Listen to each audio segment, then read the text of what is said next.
на нашия гост-говорител адвокат Войко.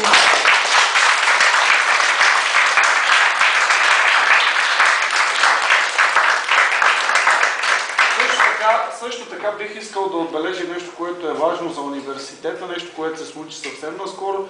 Бих искал да поздравя от името на Студентски съвет, от името на Нов български, нашите колеги, които успяха да спечелят първо и трето място и най-вече те са така членове на нашия клуб, които успяха да спечелят първо и трето място в едно състезание по наказателен процес и наказателно право, не съм сигурен. В адвокатската колегия беше съвместно с студенти от Софийския университет, Великотърновския университет, един от всъщност победителя.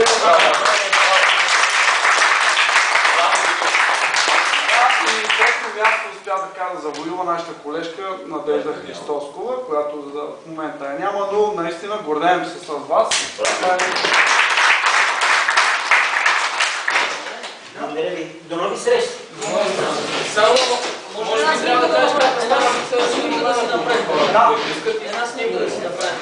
Банка.